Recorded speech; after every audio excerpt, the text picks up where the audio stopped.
Boa noite, amada igreja. Que criançada abençoada, hein? Cada vez chegando mais crianças, que Deus nos dê a sabedoria para continuar cuidando delas, né? A Vanessa e a Juliana, sabedoria como líderes desse ministério, né? E cada um de nós, como parte desse corpo, de nos envolvermos na mudança e na melhora cada vez mais do ministério, tanto infantil quanto com novas gerações, para a gente poder abençoar aqueles que estão vindo, que vão receber o bastão, né? Depois que a gente for deixando, né, o campo, vão ficar outros aí, os mais jovens, para continuar essa missão que é a missão do reino de Deus. E que bom é poder estar aqui com você, para poder pensar exatamente sobre isso, sobre o reino de Deus. Hoje eu quero começar com você uma nova série de mensagens sobre os fins dos tempos.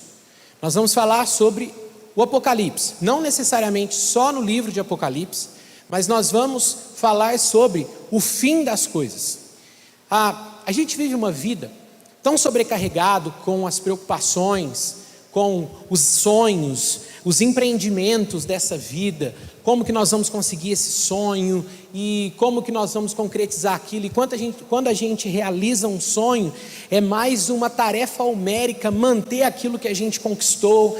E enfim, todas as preocupações e as correrias e a correria da vida, elas às vezes nos sufocam e nos faz perder de vista que o fim está próximo. Sim, meu irmão, o fim está próximo. Essa é a mensagem bíblica para mim e para você. O fim nunca esteve tão próximo quanto está de mim e de você, do meu e do seu tempo, da nossa época, dos nossos dias. O fim nunca esteve tão próximo.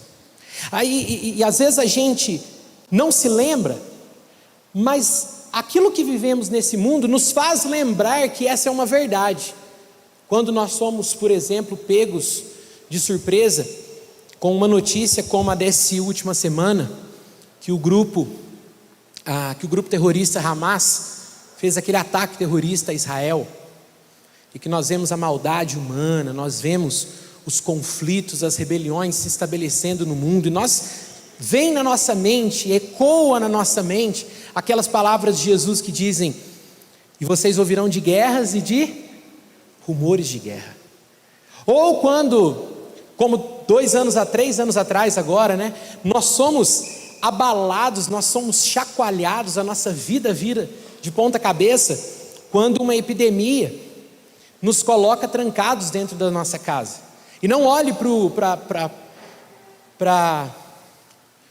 o momento da Covid-19 que nós passamos, né, da pandemia, à luz do que nós sabemos hoje. Pense naquelas primeiras semanas, primeiros dias de março de 2020, quando nós estávamos apavorados, fazendo ligações de vídeos para os nossos parentes, chorando, com medo de perdê-los.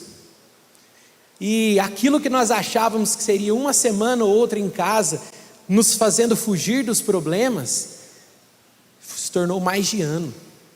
E nós somos pegos pela realidade que somos frágeis, a ponto de um inimigo que nós nem conseguimos ver a olho nu, como um vírus, ele muda a nossa vida de ponta cabeça. Meus irmãos, o mundo está cheio de sinais do fim, e é sobre eles que eu quero falar com você.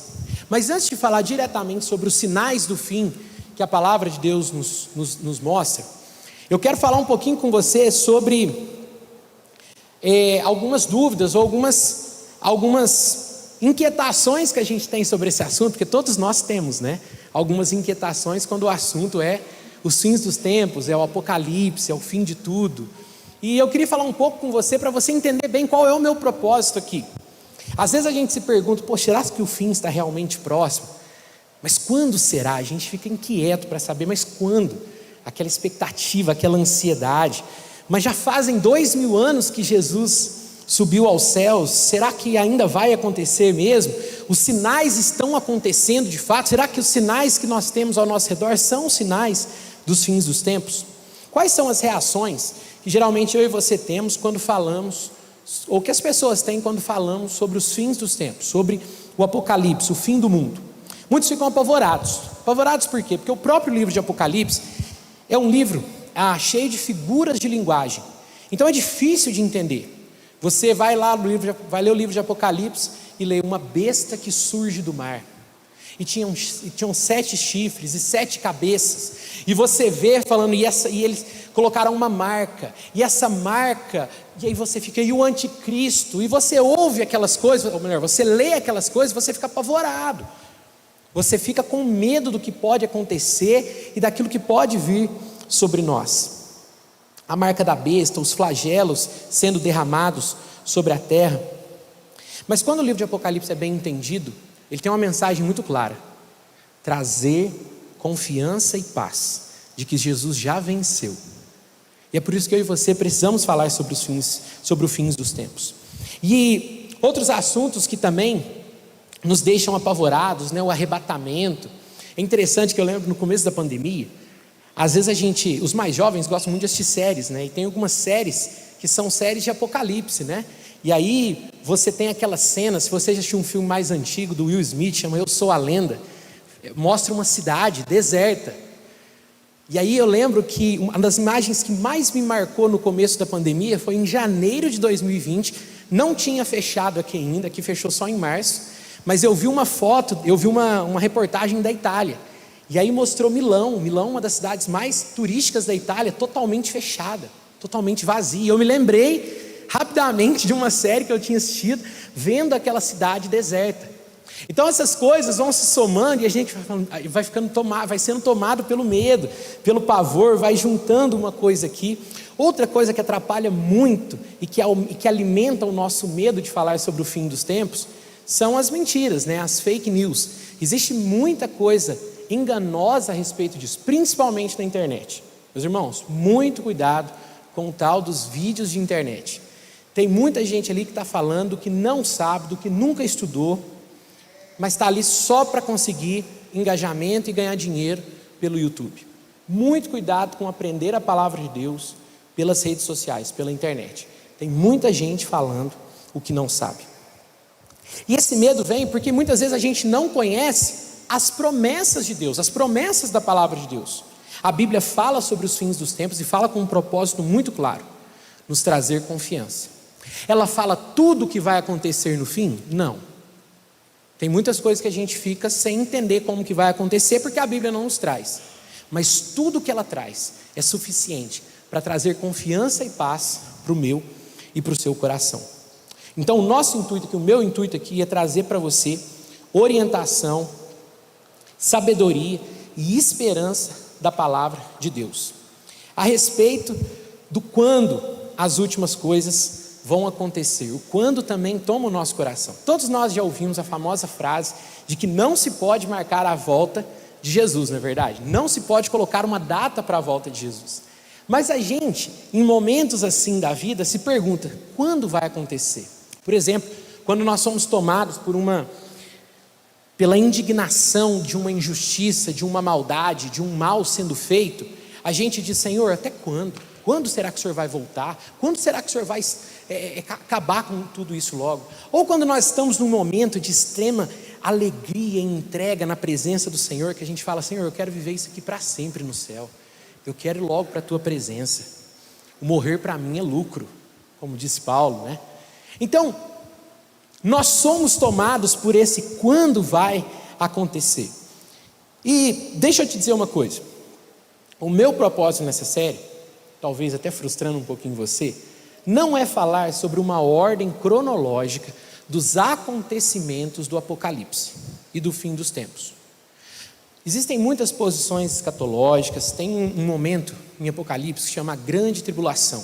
A Grande Tribulação é um período de tempo em que o anticristo vai governar, ele vai unir as nações como num só, debaixo do seu único poder, e existirão 3 anos e meio de paz, 3 anos e meio de muita guerra, de muito horror, em que ele vai se manifestar, ele exigirá adoração e muitas nações vão adorar.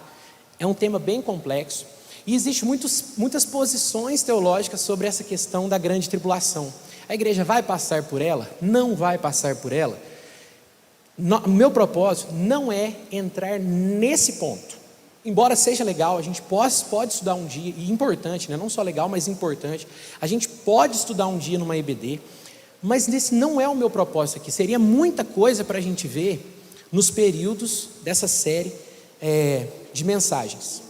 Existem muitas visões a respeito da grande tribulação, do milênio, que é Apocalipse capítulo 20. Serão 1000 anos de reinado de Cristo literais, vão acontecer aqui na terra, ou é um milênio espiritual, é um governo espiritual de Jesus. São muitas dúvidas, muitos assuntos. A minha intenção não é entrar em todos eles. A minha ideia aqui é falar sobre aquilo que é ponto comum entre todo mundo. Não é para fugir de problema, mas é porque o meu maior propósito aqui é te ajudar a viver o hoje com esperança no amanhã.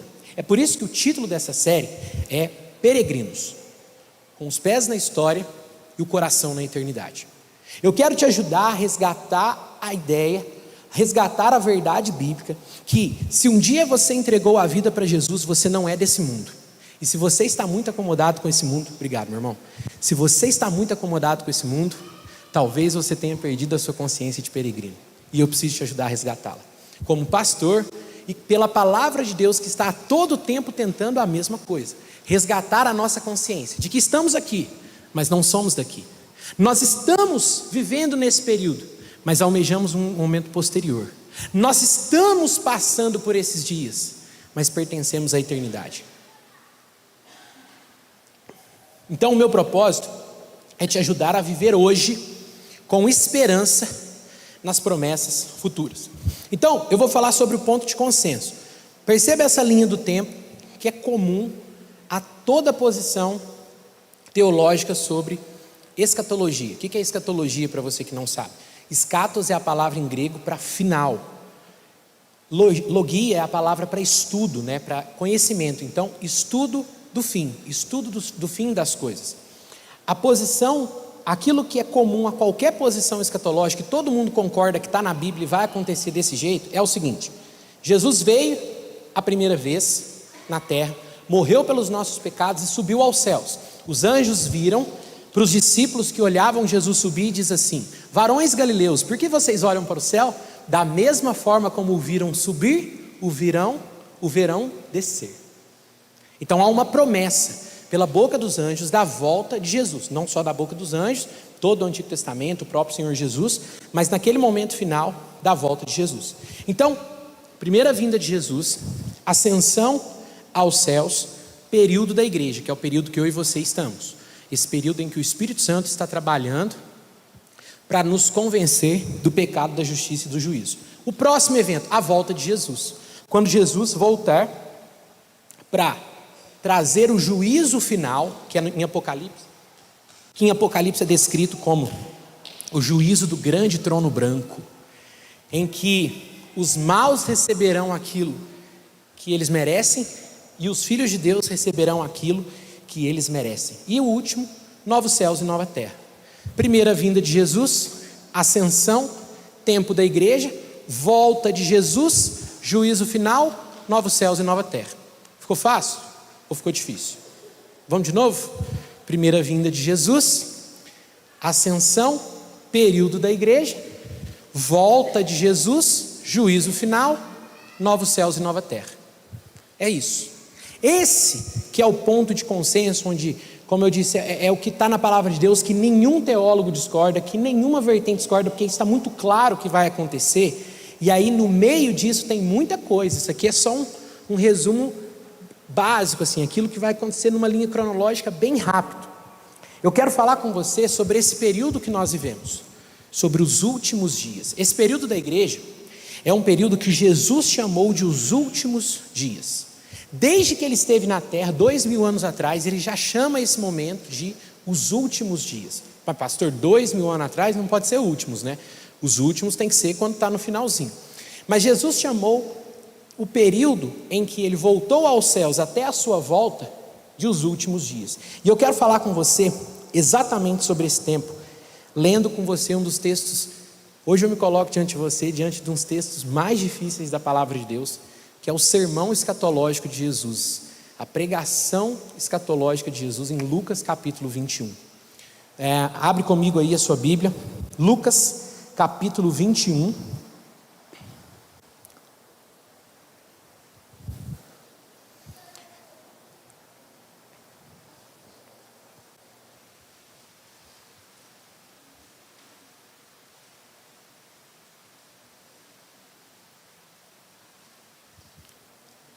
Lucas capítulo 21, versículo 5.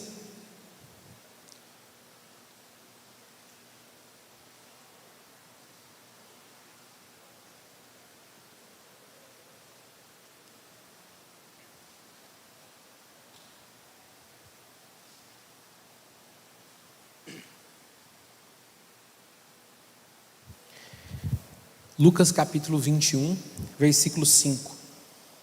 No Evangelho de Mateus, esse sermão de Jesus está registrado, essa pregação de Jesus está registrada no capítulo 24 de Mateus e em Marcos capítulo 13. Depois seria muito legal se na sua casa você pudesse ler Marcos capítulo 13, Mateus 24 e depois comparar com o texto que nós vamos ler de Lucas capítulo 21. Eu não vou ler todo o capítulo, porque hoje nós vamos falar sobre alguns versículos desse capítulo. Eu pincelei alguns de forma didática para falar sobre tudo que Jesus comentou nesse capítulo, mas nós não vamos conseguir ler todo o capítulo. Então nós vamos ler agora do versículo 5 até o 7, para a gente entender como que esse sermão foi pregado por Jesus. Lucas 21, 5 diz assim: alguns de seus discípulos começaram a falar das pedras magníficas e das dádivas que adornavam o templo. Jesus, porém, disse: virá o dia em que estas coisas serão completamente demolidas, não restará pedra sobre pedra. Então eles perguntaram: mestre, quando isso tudo acontecerá? Que sinal indicará que essas coisas estão prestes a se cumprir? E aí Jesus começa a falar sobre o fim. É um dos capítulos da Bíblia que nós mais temos descrições sobre o momento que antecede a vinda de Jesus Cristo. E ele faz uma comparação daqui para frente que eu quero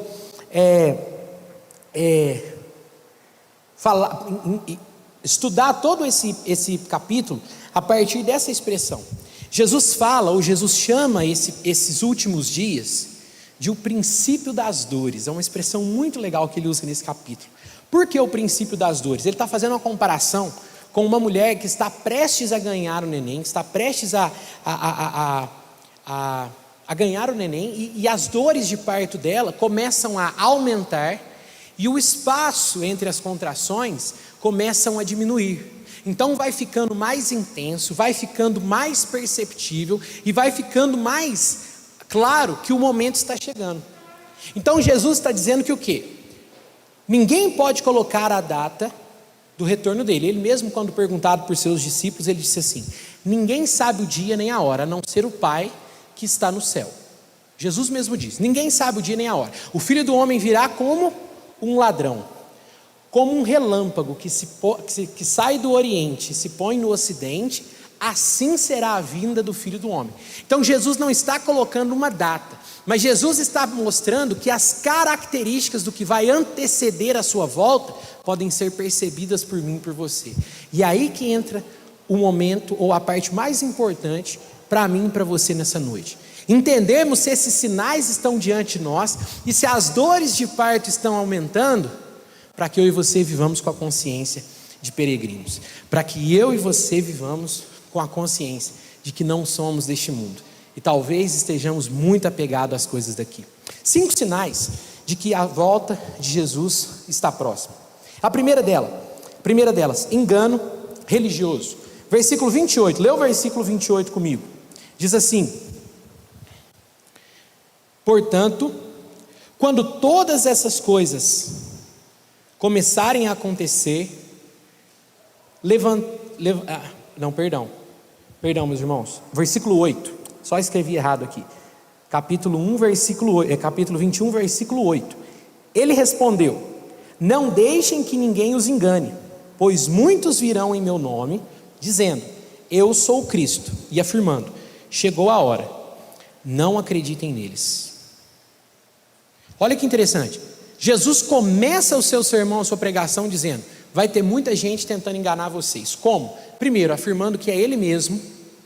Segundo, afirmando que sabe o dia e sabe a hora. Meus irmãos, Jesus garante para os seus discípulos que o nome dele, naqueles dias mesmo, já vinha sendo deturpado. Quando a gente lê o livro de Atos, a gente vê que tinha gente já usando o nome de Jesus para ganhar dinheiro. Olha que interessante, está lá no livro de Atos isso. Então, as pessoas usando o nome de Jesus para enganar pessoas, como a gente vê à torta e à direita aí na televisão, isso não é novidade. Isso não está acontecendo aqui. Isso está acontecendo desde que Jesus esteve na terra, tem pessoas tentando usar o nome dele.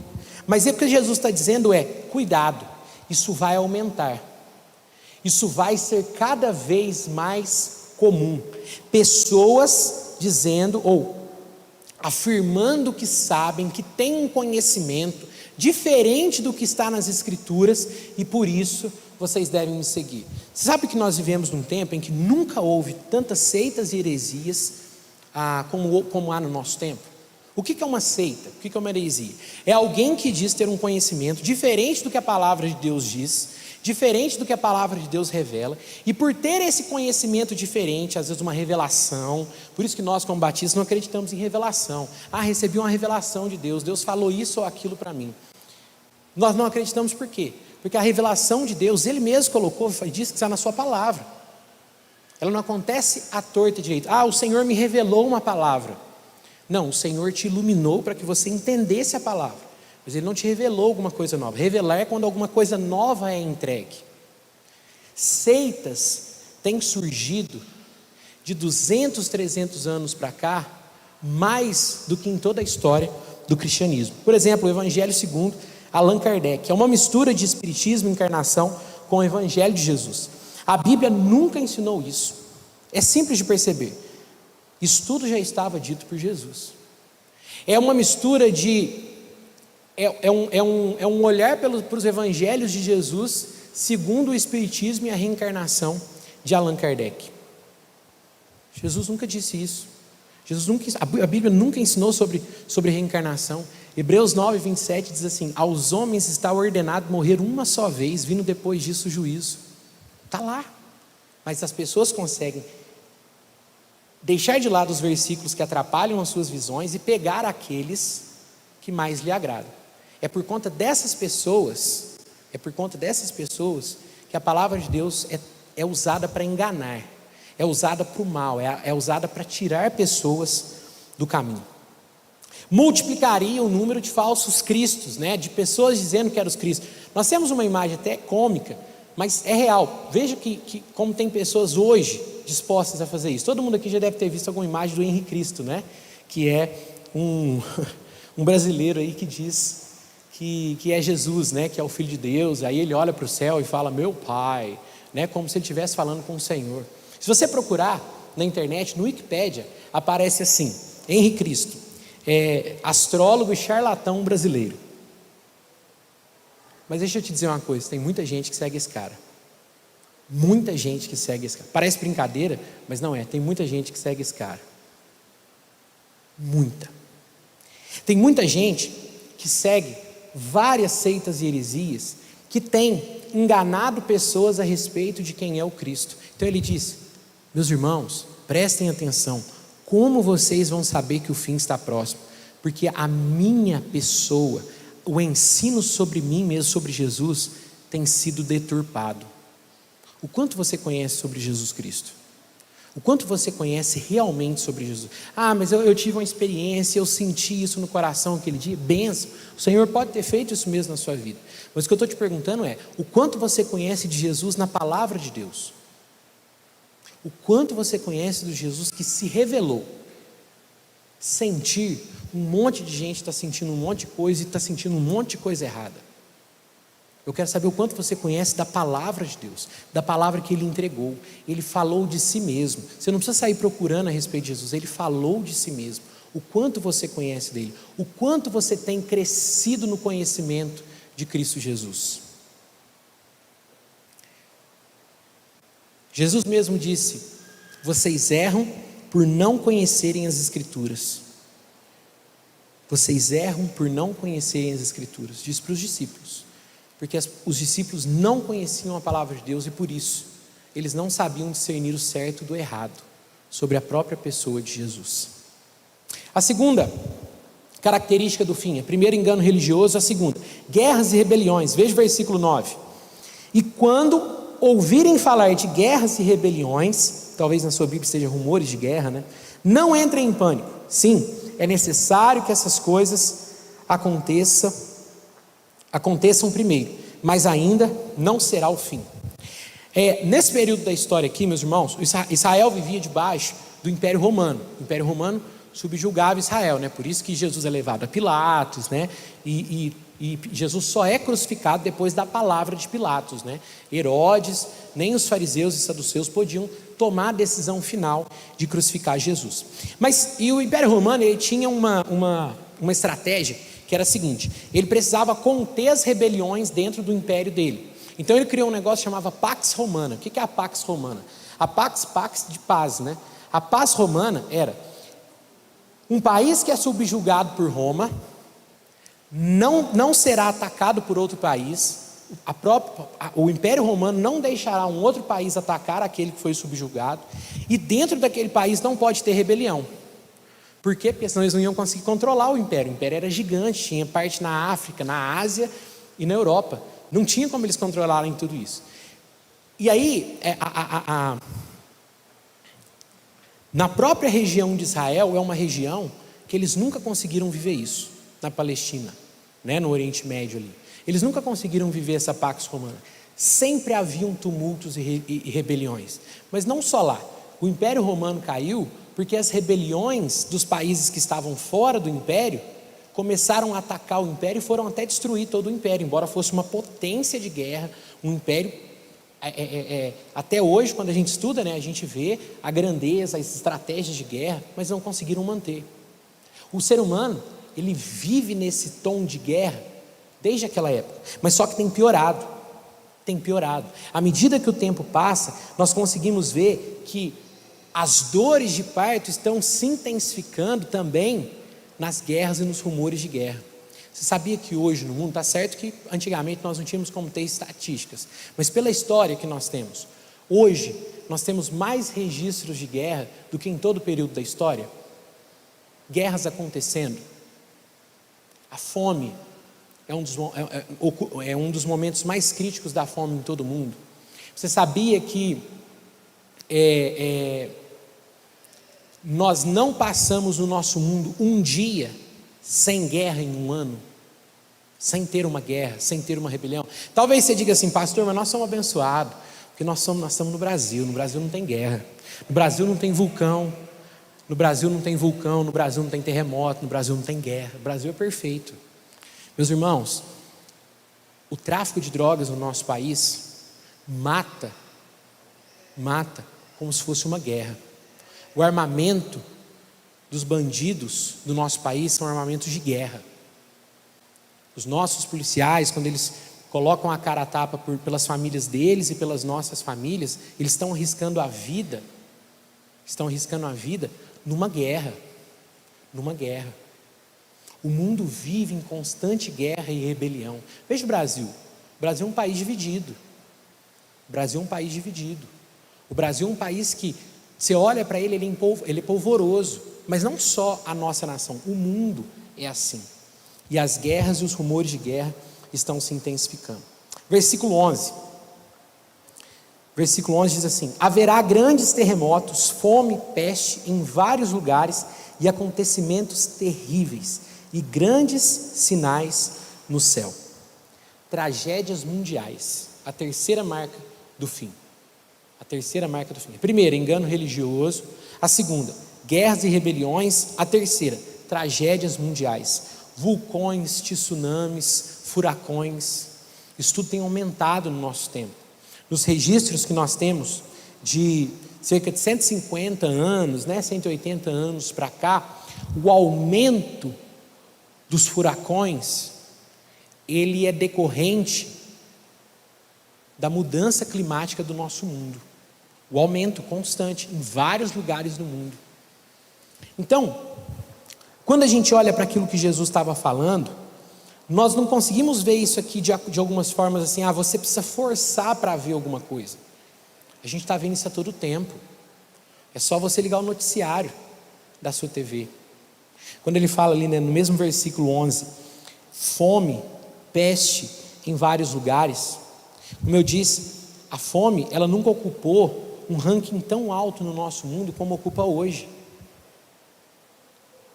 Nós achamos que a escravidão acabou, né? Porque a escravidão não é mais legal em país nenhum, vamos dizer assim. A escravidão, ela não é mais legalizada em país nenhum, como era no Brasil, século atrás, né? Meus irmãos, pessoas são escravizadas clandestinamente da mesma forma que em outros tempos do mundo. O tráfico sexual é uma realidade do nosso tempo, do nosso mundo, não só de um lugar ou outro, geral. Os sinais do fim estão diante de nós. Tragédias mundiais, pestes. Há 3 anos nós vivemos uma pandemia, né? Começou uma epidemia, mas se tornou uma pandemia, né? E se você se lembra, eu estava citando algumas partes aqui, o quanto a nossa vida mudou, o quanto a nossa percepção das coisas mudou, o quanto o medo nos tomou, o quanto nós fomos tomados pelo medo no começo. Não tinha vacina, não sabe como que vai acontecer, não sabe muito bem como que acontece, como que opera, como que não.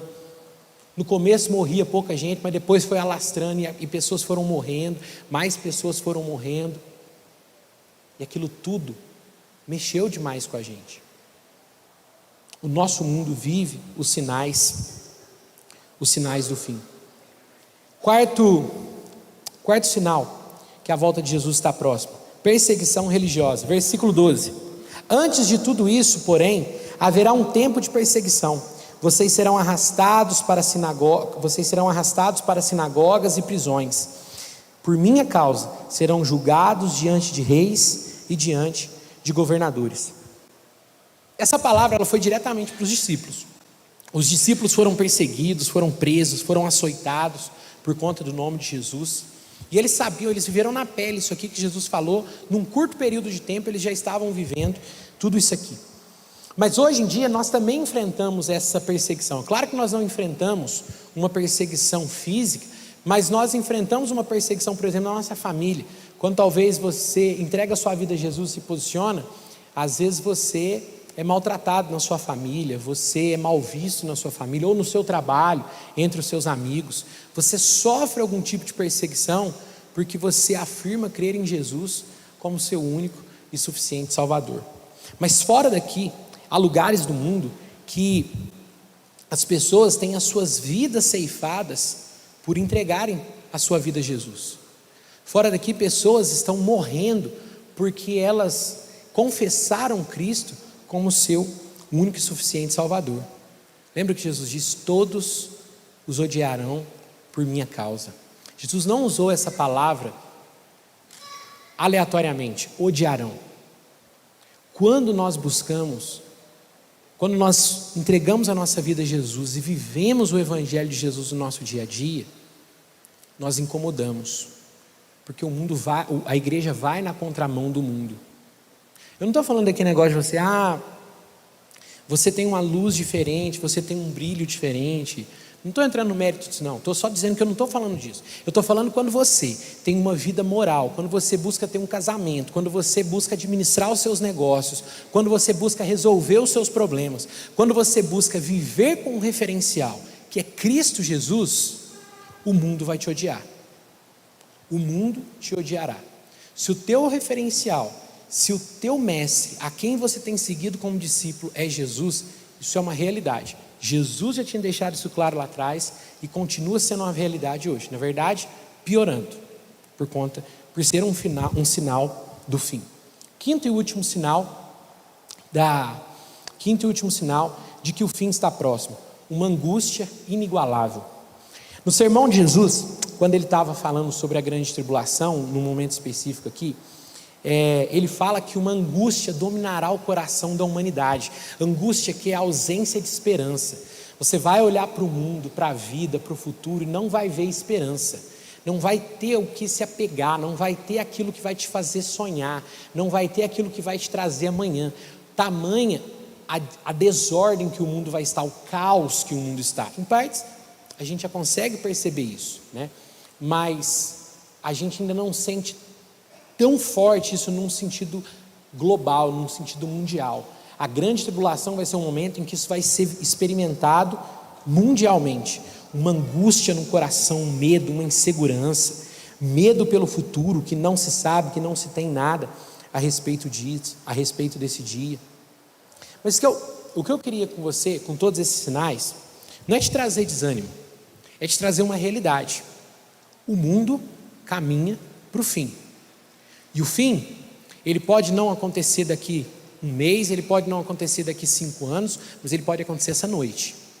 E a minha pergunta para você é: se você é um discípulo de Jesus, ou se você está aqui querendo entregar a sua vida para Jesus, pense em entregar a sua vida para Jesus, o que a consciência de que o fim está próximo causa em você? O que isso provoca em você? O que esses sinais nos ensinam? Eu não quero só trazer conhecimento para você no sentido de conhecimento da palavra de Deus. Vai ter engano religioso. As guerras e as rebeliões vão aumentar. A perseguição religiosa vai acontecer. Tudo isso é real. Mas o que eu quero te perguntar é o seguinte: o que isso aqui te ensina? Essas coisas terríveis que têm acontecido, esse aumento das dores, das dores de parto, eles nos ensinam, ou eles deveriam nos ensinar, que essas coisas vão piorar até a volta de Jesus. Por isso eu fiz a pergunta para você: o quanto o teu coração está ligado nesse mundo? O quanto você tem esperança nas coisas dessa terra? Eu não estou dizendo que você tem que amanhã largar tudo e falar: não, isso aqui não vai adiantar nada porque Jesus está voltando. Foi isso que os irmãos lá de Tessalônica fizeram, e Paulo escreveu para eles: não, vocês entenderam errado. Não é que vocês têm que parar de viver a vida achando que Jesus vai voltar amanhã, porque nós não sabemos o dia. Mas a questão é: nós estamos preparados para a volta de Jesus? O que é estar preparado para a volta de Jesus? O que é estar pronto para a volta de Jesus? É estar vivendo a cada dia com a consciência de que você é um discípulo dele. Viver como um discípulo dele é você parar de viver como Senhor da sua vida e deixar que Ele transforme o seu coração, que Ele guie a sua vida, que Ele modifique a sua moral, que Ele modifique as suas práticas, que Ele modifique as suas palavras, que Ele modifique as suas ações, que Ele modifique as suas reações, que Ele modifique a sua forma de pensar, que Ele modifique a sua forma de agir. É deixar com que Jesus transforme você num pequeno Cristo, num cristão. Se eu e você não vivemos com essa consciência, se eu e você não vamos trabalhar com a consciência de que eu sou um discípulo de Jesus, eu não estou preparado para o fim. Se eu e você não tem um relacionamento, seja um namoro, seja um noivado, seja um casamento, preocupado com o que Jesus pensa das coisas que eu estou fazendo, eu não estou preparado para o fim. Se eu e você vivemos o nosso casamento como um marido e uma esposa devem ser um para com o outro no casamento, aquela reciprocidade, aquele amor, aquela entrega, aquele ser um com Ele, eu não estou preparado para a volta de Cristo. Tem uma das parábolas que eu acho mais impressionantes e lindas de Jesus, é a parábola das 10 virgens. A parábola das 10 virgens é uma parábola que Jesus diz assim: 10 virgens estavam esperando o seu noivo. Então isso não é uma parábola, uma ilustração. 5 delas levaram azeite para a sua lamparina, porque caso o noivo atrasasse, elas manteriam a sua lamparina acesa. O noivo atrasou. As outras 5 não levaram mais óleo. Acabou o óleo delas, e elas disseram às que tinham levado mais óleo: nos deem mais, para que a gente possa esperar o noivo junto com vocês. E as outras disseram: mas nós vamos substituir o outro óleo agora, é o óleo que a gente tinha trazido. E elas foram até a cidade comprar. Quando elas foram até a cidade, o noivo veio. As 5 noivas foram com o noivo, e as 5 que estavam lá, que haviam levado o óleo para sua lamparina, foram com o noivo, e as 5 que tiveram que voltar na cidade, ficaram. Sabe o que Jesus está ensinando com isso aqui? Não é que a gente pode perder a salvação. Isso não é bíblico. Jesus nunca ensinou isso. Mas Ele está ensinando que um peregrino, ele nunca perde a consciência de que ele não é daqui. Cuidado, porque eu e você precisamos a todo dia nos lembrarmos que nós não pertencemos a esse lugar, que eu e você não fazemos parte daqui, que as dores e sofrimentos que passamos aqui, por mais ruins que sejam, e por mais que eu e você queiramos vencê-los e lutemos para vencê-los, não há nada errado nisso, em lutar para vencê-los, mas vencê-los ou não tem a ver com aquilo que não significa ou não determina a minha caminhada com Jesus. É a minha caminhada com Jesus que muda a minha forma de ver as coisas que eu enfrento nessa vida. É a minha caminhada com Jesus que muda a minha forma de viver nesse mundo. Se eu e você vivermos com essa ideia, um peregrino é um viajante. Não sei se você já viu um jovem fazer isso, né? É um mochileiro. É alguém que sai para fazer uma viagem, põe as coisas mais essenciais na mochila e sai andando pelo mundo. Ele não pertence a lugar nenhum, ele está de passagem, ele está fazendo uma viagem.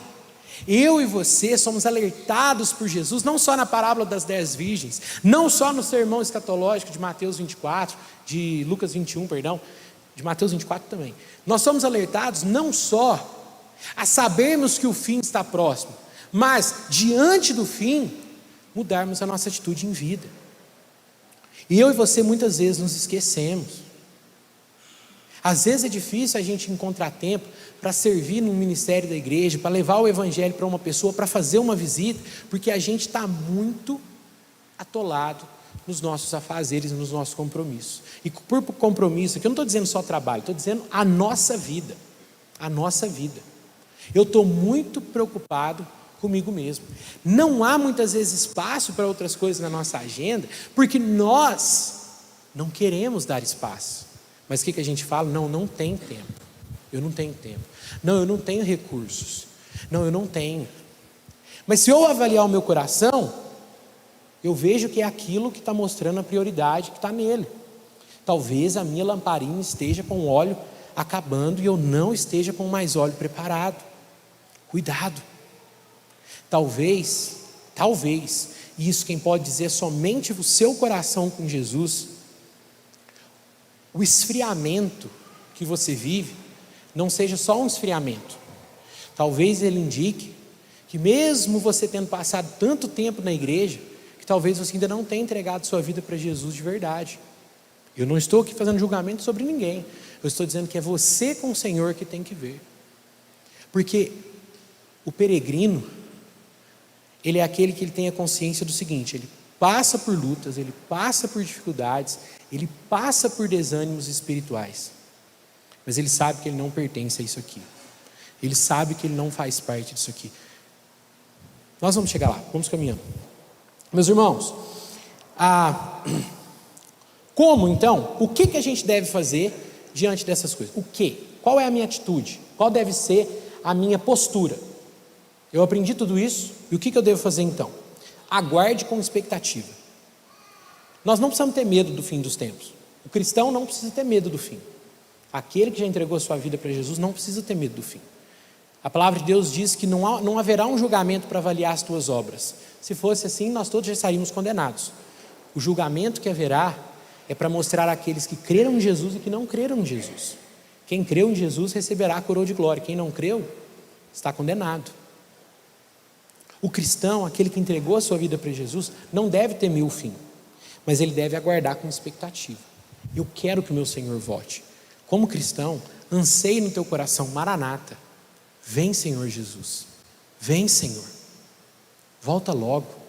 Ore por isso, clame por isso. Essa é uma oração que indica o teu amor ao teu Senhor e o teu amor pela igreja do teu Senhor. Aguarde com vigilância, aguarde esperando. Veja que interessante, Lucas 21, mesmo capítulo, versículo 34, Jesus diz assim: tenham cuidado, não deixem o seu coração se entorpecer com farras e bebedeiras, nem as preocupações dessa vida. Não deixem que esse dia os pegue desprevenidos, como uma armadilha. Isso é forte, não é? Não deixe que esse dia os pegue desprevenidos, como as 5 virgens, que achavam que estavam prontas para o casamento, mas não estavam.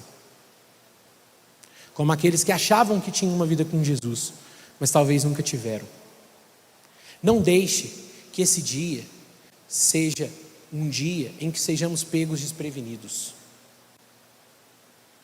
Reavalie a tua vida com Jesus, não só porque as pessoas estão olhando para você e o que elas vão pensar de você como um crente. É claro que o seu testemunho é importante, mas não pense só nisso, que isso seja secundário. Reavalie a tua vida com Jesus, a começar nos teus pensamentos, porque o teu desejo é agradar ao seu Senhor, porque o seu desejo é não ser pego desprevenido. Veja como que ele começa: tenham cuidado. Talvez na sua Bíblia, numa versão mais antiga, está: vigiem. Vigiar é o quê? Guardar a vigília da noite. Era o guarda que ficava o guarda que ficava esqueci o nome daquela casinha que fica no canto que ficava alto para poder vigiar. Fugiu o nome. Guarida, isso mesmo, que ficava lá na guarida, olhando para ver se vinha alguém atacar a cidade. Vigiem, fiquem espertos, fiquem atentos, estejam próximos do Senhor Jesus para não serem pegos desprevenidos. Às vezes a gente é pego desprevenido pelo horário do culto, às vezes a gente não conseguiu se lembrar dele a semana inteira. Aguarde com expectativa, aguarde com vigilância, aguarde com confiança. Confie que aquilo que Jesus fez por você na cruz do Calvário é suficiente para levar você até o novo céus e nova terra, até o céu, até a presença dele. Lucas 21, versículo 18, Jesus diz assim para os discípulos: depois daquele versículo de todos odiarão vocês por minha causa, versículo 18, ele diz assim: mas nem um fio de cabelo da sua cabeça se perderá. Nem um fio de cabelo da sua cabeça se perderá. Quem está dizendo isso aqui? Jesus. Quem está dizendo que a gente vai chegar lá? O crente, aquele que entregou a sua vida a Jesus de verdade? Jesus. Mas o versículo 19 ele diz assim: é pela perseverança que vocês obterão a vida. Não é pela perseverança no sentido de é ela que trará isso para vocês, mas é por meio de viverem perseverando, é vivendo uma vida em que vocês terão que perseverar, que vocês chegarão até lá. Nessa jornada aqui, meus irmãos, não tem jeito da gente se desviar dessas coisas não. A gente vai viver, a gente vai experimentar junto com esse mundo as dores de parto. Nós vamos esperar, nós estamos vendo os sinais do fim, e eles nos atingem, se prepare, esteja com a sua lamparina cheia de óleo, esperando o seu Senhor. Esteja preparado você para se encontrar com aquele que te deu a vida. Eu quero orar por você. Eu quero que você nessa primeira mensagem da série, nós vamos falar sobre outros assuntos, que você faça essa reavaliação da expectativa, da esperança que você tem do fim. O quanto a realidade de que os sinais do fim estão aqui tem transformado a sua vida hoje. Quero que você fale isso com o Senhor. O quanto isso tem te levado a viver diferente? O quanto isso tem te levado a amar a sua esposa diferente, a trabalhar diferente, a lidar com dinheiro diferente, a estar na igreja diferente, a ser igreja diferente, a amar os seus irmãos, a servir os seus irmãos? Você tem trazido mais de você mesmo para que as pessoas vejam? Nenhum de nós precisa de mais de nós mesmos. Nós precisamos de mais Cristos, pequenos Cristos. Nós precisamos de ver Cristo um na vida do outro. Os irmãos precisam de ver Cristo na minha vida. O Emanuel não tem quase nada para oferecer para você, mas se eu for transformado por Cristo, Ele pode me usar poderosamente na sua vida e você na minha vida. O que a realidade de que o fim está próximo tem feito você mudar? Você está pegado nesse mundo? Você está vivendo muito enraizado nas coisas daqui? Preocupado demais com coisas que daqui pouco tempo, talvez essa madrugada, não façam diferença nenhuma na sua vida? Qual tem sido a preocupação da sua vida? Se encontrar com o seu Senhor ou viver para você mesmo? Jesus, nós nos colocamos diante do Senhor, clamando a Tua misericórdia e graça, Pai, sobre mim, sobre a vida dessa igreja.